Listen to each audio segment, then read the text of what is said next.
नमस्कार. आमच्या चॅनलवर आपले स्वागत आहे. सदर कथा काल्पनिक असून तिचा जीवित या मृत व्यक्तींशी कोणताही संबंध नाही.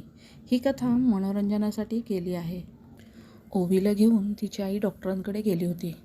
डॉक्टर पण ओवीच्या तोंडून ते सगळे ऐकून थक्क झाले होते. ओवीच्या आईच्या डोळ्यातून पाणी येत असते. तिला आपल्या मुलीची ही अवस्था पाहवत नव्हती. म्हणून तर ओवीला डॉक्टरांकडे आणले होते.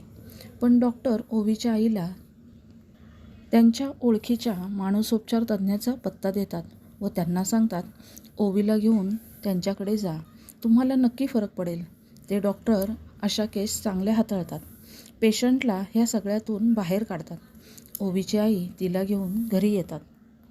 ओवी ही 9 वर्षाची मुलगी. तिचा जन्म एका धनाढ्य कुटुंबात झाला होता, जिथे पैशाची कसलीच कमतरता नव्हती. त्या घरात गेले 5 पिढ्या मुलगी जन्माला आली नव्हती. तिचे वडील एक मोठे बिझनेसमॅन होते. घरात आजी आजोबा काका तिचे आई वडील असा त्यांचा परिवार होता. तिचे वडील घरातले मोठे होते. आजोबांनी जो बिझनेस सुरू केला होता त्या बिझनेसला तिच्या वडिलांनी व काकांनी एका उंचीवर नेऊन ठेवले होते. घरात पहिली मुलगी जन्माला आली.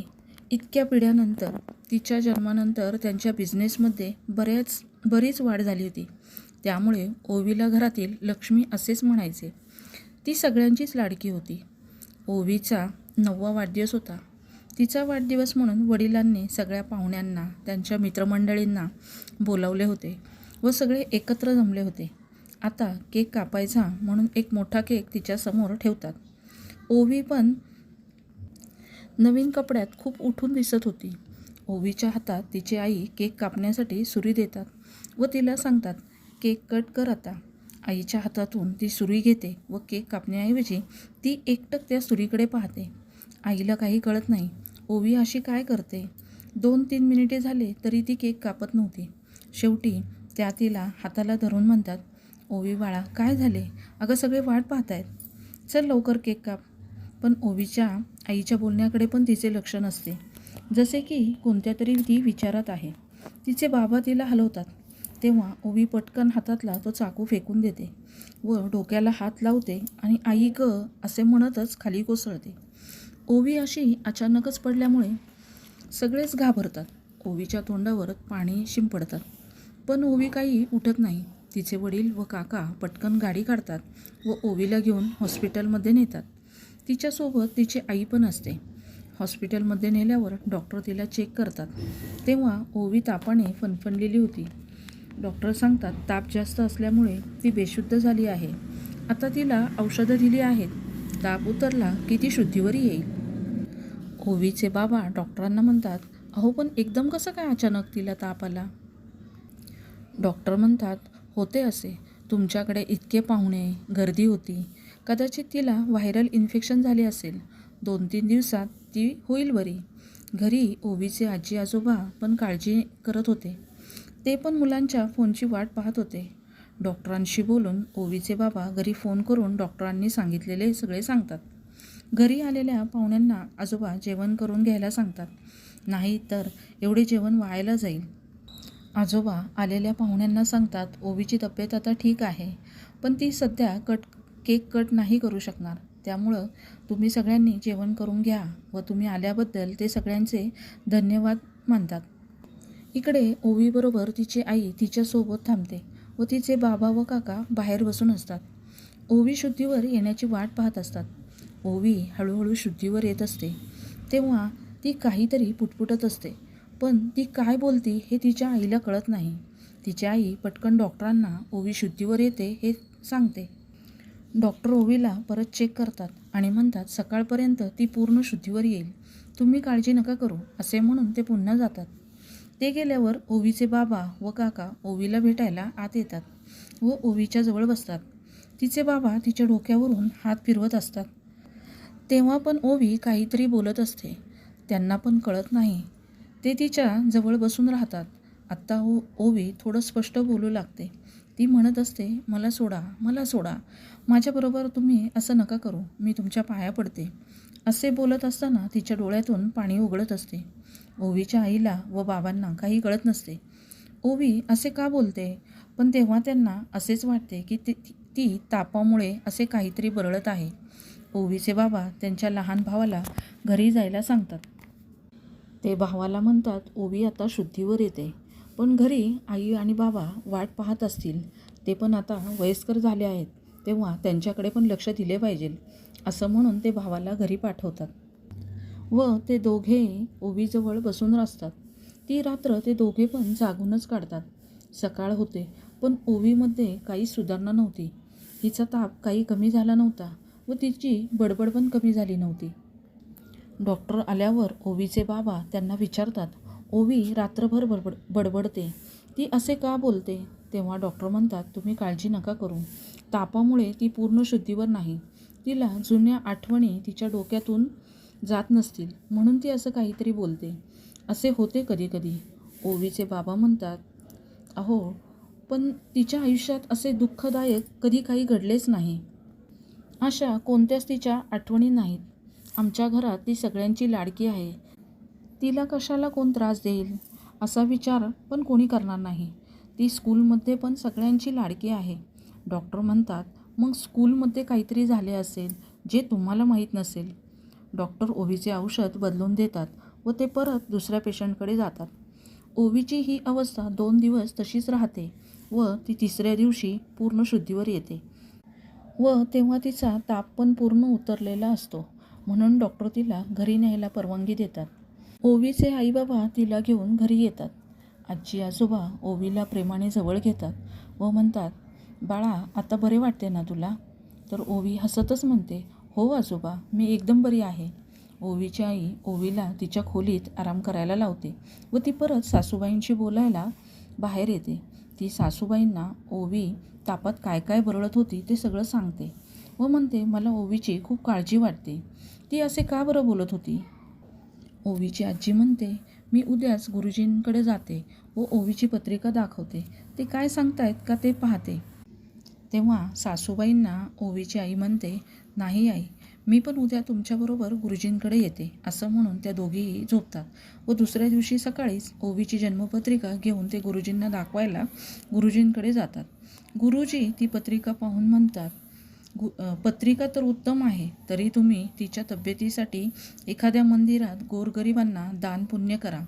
गुरुजींशी बोलून त्या दोघी घरी येतात व ठरवतात, गुरुजींनी सांगितल्याप्रमाणे आपण पण मंदिरात जाऊन काहीतरी ओवीच्या तब्येतीसाठी दान करूयात. ओवीची तब्येत ठीक नव्हती. तिला नुकताच डिस्चार्ज मिळाला होता, म्हणून तिची आई तिच्याच खोलीत तिच्याबरोबर झोपते. दोघींना झोप लागते. मध्यरात्र झालेली असते. अचानक ओवी मोठमोठ्यांनी रडायला लागते व किंचाळत पण असते. तिची आई घाबरून उठते. ओवीच्या आवाजाने घरातले सगळेच जागे होतात व तिच्या खोलीत येतात. ओवी खूप घाबरलेल्या अवस्थेत असते. तिचे वडील पटकन तिला जवळ घेतात व तिला म्हणतात, काय झाले बाळा, तू एवढी का घाबरलीस आणि ओरडत का होतीस? तुला स्वप्न पडले का? तर ओवी रडतच म्हणते, हो बाबा, मला स्वप्न पडले. एका बाईला खूप मारत होते. ती बिचारी एकटी काहीच करू शकत नव्हती. मला खूप वाईट वाटत होते आणि मला असं वाटले की मलाच ते मारत आहेत. तो मार मला लागत होता. माझ्या अंगावर मारलेल्या किती खुणा आहेत बघा ना. असं म्हणून ती तिचे हातपाय अंग बाबांना दाखवू लागते. ते म्हणतात, बाळा, ते स्वप्न होते. तू काही पण टी व्हीवर पाहतेस आणि तेच तुला आठवते. तू आता शांत होत. तू आपल्या घरात आहेस. असं म्हणून ते तिला थोपटत पुन्हा झोपवण्याचा प्रयत्न करतात. त्या दिवसापासून ओवीचा हा जसा काय दिनक्रमच झाला होता. रोज तिला ते एकच स्वप्न दिसायचे. ती घाबरून रडायची. त्यामुळे घरातले सगळे चिंतेत होते. आई आजी तिला घेऊन देवळात गेले. तिच्या हाताने दान केले. तिच्यासाठी घरात पूजा ठेवली. पण कशाचाच फरक पडत नव्हता. वेगवेगळ्या डॉक्टरांना दाखवले, पण कसलेच निदान होत नव्हते. शेवटी ओवीच्या आईची एक मैत्रीण तिला एका डॉक्टरांना भेटायला सांगते. ते मनात काय चाललं आहे ते सांगतात व त्यावर इलाज करतात. म्हणून तिची आई ओवीला घेऊन तिथे जाते. त्या दिवशी तिच्या बाबांना वेळ नव्हता, म्हणून त्या दोघीच गेलेल्या असतात. डॉक्टर ओवीच्या आईला विचारतात, तुमची परवानगी आहे का? तिला भूतकाळात घेऊन जायला लागेल, तरच आपल्याला काहीतरी कळेल व आपण तिची मदत करू शकू. ओवीच्या आयुष्याचा प्रश्न असतो, म्हणून तिची आई परवानगी देते. डॉक्टर ओवीला बोलता बोलता तिच्या भूतकाळात घेऊन जातात ओवी पूर्ण झोपलेल्या अवस्थेत होती व डॉक्टर जे विचारत होते ते एक एक सांगत होती. तिला मागच्या 2 वर्षापर्यंतचे आठवत होते. त्यानंतरचं जे ती सांगत होती त्याचा काही संदर्भ डॉक्टरांना व तिच्या आईला लागत नव्हता. तिची आई तर भ्रमातच पडली होती. ती घाबरून म्हणते, ही माझी मुलगी नाही जिच्याबद्दल ओवी सांगते. डॉक्टर परत ओवीला वर्तमानात आणतात व विचारतात तर तिला तिने काही सांगितलेले आठवत नसते. ओवीला बाहेर थांबवून तिच्या आईला डॉक्टर सांगतात, माझे एक डॉक्टर आहेत, तेच माझे गुरु आहेत. माझ्यापेक्षा जास्त चांगली ओवीची ट्रीटमेंट ते करतील, कारण ते असेच पेशंट करतात. त्यांचा खूप दांडगा अनुभव आहे ह्या बाबतीत. तेव्हा तुम्ही ओवीला त्यांनाच दाखवा, असे म्हणून ते दुसऱ्या डॉक्टरांचा कार्ड देतात. ओवीची आई ओवीला घेऊन घरी येते. घरातल्या सगळ्यांनाच रात्र झाली की भीती वाटायची. परत तो ओवीचा त्रास पाहावा लागू नये असे वाटायचे. ओवीची आई रात्री तिच्या बाबांना डॉक्टरांनी सांगितलेली सगळी हकीकत सांगते व तिथे जे घडले ते पण सांगते. ती त्यांना म्हणते, आपण उद्याच त्या डॉक्टरांना भेटू. ओवीला नेमका काय त्रास होतोय ते तरी कळेल. ते दोघे पण ती रात्र कशीबशी काढतात व दुसऱ्या दिवशी सकाळीच ते ओवीला घेऊन त्या डॉक्टरांकडे जातात. तिथे गेल्यावर ते पाहतात ते डॉक्टर बरेच थकलेले होते. बरेच वय झाल्यामुळं ते आता जास्त पेशंट करत नव्हते. एखाद दुसरा पेशंट तेही कोणाच्या ओळखीने आला तरच ते तपासायचे. ओवीबद्दल त्यांना आधीच त्या डॉक्टरांनी सगळे सांगितले होते. ते ओवीला घेऊन आतल्या खोलीत जातात. तिच्या आईबाबांना बाहेरच थांबायला सांगतात. ते डॉक्टर आधी ओवीशी छान गप्पा मारतात. बोलता बोलता तिच्या डोळ्यासमोर एक पेन धरतात व तिला सगळे लक्ष त्या पेनवर केंद्रित करायला सांगतात व हळूहळू ते तिला तिच्या भूतकाळात घेऊन जातात. ते प्रश्न विचारत असतात व ती जे जे सांगेल ते सगळे लिहून घेत असतात.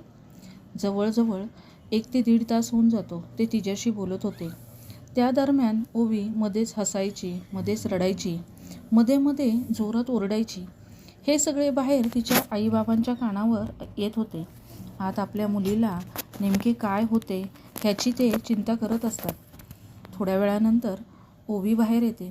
तेव्हा डॉक्टर त्या दोघांना आत बोलावतात व सांगायला सुरुवात करतात. ते म्हणतात, ओवीला पूर्वजन्माचे आठवते आहे. हे ऐकून ते दोघे पण शॉक होतात. ते डॉक्टरांना म्हणतात, काय? हे कसं शक्य आहे? डॉक्टर म्हणतात, हो, तुमचा विश्वास बसणार नाही, पण हे सगळे खरे आहे. असे म्हणून ते हातातली वही त्यांना दाखवतात. त्यात ओवीने सांगितलेल्या सगळ्या गोष्टी लिहिलेल्या असतात. डॉक्टर त्यांना म्हणतात, ओवी आधीच्या जन्मी एका अगदी छोट्या गावात जन्माला आली होती. तिचे जीवन गरिबीत गेले होते. त्याच गावात तिचे लग्न झाले होते. तिचा नवरा लोहार होता. तो गावात कोणाला लागतील ती हत्यारे बनवून द्यायचा. त्यातच त्यांचा उदरनिर्वाह व्हायचा. तेव्हा तिचे नाव शामली होते. तिला 9 वर्षाचा मुलगा होता. तसा त्यांचा सुखी संसार होता. त्या गावातल्याच एका राजकारणी माणसाची नजर शामलीवर पडली. तेव्हापासून तो शामलीवर नजर ठेवून होता. त्याने तिच्या नवऱ्याला दारूचे व्यसन लावले होते. शामलीच्या मुलाचा 9वा वाढदिवस होता म्हणून तिने घरात गोड शिरा केला होता. रात्री जेवण एकत्र करायचे म्हणून ते दोघे पण नवऱ्याची वाट पाहत होते. तो रात्री उशीर झाला तरी घरी आला नव्हता. शामली व तिचा मुलगा तिच्या नवऱ्याची वाट पाहत बसले होते. शेवटी बराच उशिरा रात्री तो घरी येतो व येताना एका माणसाला बरोबर घेऊन येतो. शामलीला तो म्हणतो, हा माझा मित्र आहे. आपल्या मुलाचा वाढदिवस आहे म्हणून तो भेटायला आलाय. त्याला पण जेवण दे. शामली काही न बोलता त्या दोघांना जेवण देते. पण तोपर्यंत तिचा नवरा दारूमुळे बसल्या जागी झोपतो. शामली त्या माणसाला शिरा देते. तो माणूस शिरा देताना शामलीचा हात धरतो व तिला म्हणतो, तू हे सगळे सोड, माझ्याबरोबर चल. तेव्हा शामली त्यांना नकार देते व तिच्या घरातून बाहेर जायला सांगते. पण त्या दिवशी तो माणूस पक्क्या तयारीनेच आला होता. शामलीचा नवरा झोपला हे बघून त्याची काही माणसे घरात घुसली व तिच्या नवऱ्याचे व मुलाचे हातपाय बांधून ठेवले. तिचा मुलगा जोरजोरात आई आई असं ओरडत होता. माझ्या आईला सोडा, माझ्या आईला सोडा. तर त्याच्या तोंडात बोळा कोंबला. त्याच्या डोळ्यावर पट्टी बांधली व शामलीचे पण हातपाय बांधून तिच्यावर अतिप्रसंग केला आणि गावात कोणालाच काही कळू नये म्हणून त्यांनी शामलीसहित तिचा नवरा व मुलगा यांना त्यांच्याच घरात फासावर लटकवले. गावात सगळ्यांनाच असे वाटले त्या तिघांनी आत्महत्या केली. त्या गरीब लोहार कुटुंबाचा कोणी गावात वाली नव्हता. साधं कोणी त्यांच्या मृत्यूची चौकशीसुद्धा केली नाही व हे आत्महत्या प्रकरण म्हणून दाबून टाकले. पण शामलीचा आता पुनर्जन्म झाला आहे, तेव्हा तिच्यावर झालेल्या अन्यायाला वाचा फुटण्यासाठी हे सगळं घडत आहे. ओवीचे आईवडील हे सगळं ऐकून पहिल्यांदा घाबरतात, पण डॉक्टर त्यांना सांगतात, ओवीला त्या ठिकाणी तुम्ही परत घेऊन जा. कदाचित त्यामुळे तिला बरे वाटेल. शामलीला न्याय मिळाल्याशिवाय ओवी ठीक होणार नाही. ते शामलीच्या गावाचा पत्ता त्या दोघांना देतात. ते दोघे घरी सगळ्यांशीच बोलतात व ते सगळे ओवी परत ठीक व्हावी व शामलीला न्याय मिळावा म्हणून त्या गावात जाण्याचा निर्णय घेतात. ओवीचे बाबा शामलीच्या गावात जाण्याआधी बरीच तयारी करतात. त्यांच्या मोठ्या ओळखींचा उपयोग करून शामलीच्या मृत्यूची चौकशी करण्याचे आदेश द्यायला सांगतात आणि त्याहीपेक्षा बऱ्याच मोठमोठ्या लोकांशी बोलून ते शेवटी ओवीला घेऊन त्या गावात जाऊ लागतात. जसे जसे गावात ते जाऊ लागतात तशी ओवी त्यांना एक एक गावातली खूण सांगू लागते. जशी की तिला इथले सगळेच माहीत आहे. त्यांची गाडी शामलीच्या घराबाहेर येऊन थांबते. तेव्हा ओवी त्या पडक्या घराकडे पाहून रडू लागते व त्या घरात काहीच नसते, नुसत्या तिच्या आठवणी असतात. ओवीचे वडील त्या गावातल्या पोलीस ठाण्यात जातात व शामलीच्या मृत्यूबद्दल चौकशी करतात आणि पोलिसांना सांगतात शामलीच्या कुटुंबाच्या आत्महत्या प्रकरणी त्यांना सध्या असलेले आमदार यांच्यावर संशय आहे आणि त्यांच्या विरोधात ते तक्रार देखील करतात. पण पोलीस त्यांना कसलेच सहकार्य करायचे टाळाटाळ करत असतात. तुम्ही परत जा, तुम्ही कोणाबद्दल तक्रार करताय माहिती आहे का? ते आता इथे राहत नाहीत, ते आमदार झाले आहेत. त्यांना जर कळले तुम्ही त्यांच्याबद्दल हे सगळे बोलताय तर तुम्ही परत तुमच्या घरी जाऊ शकणार नाही.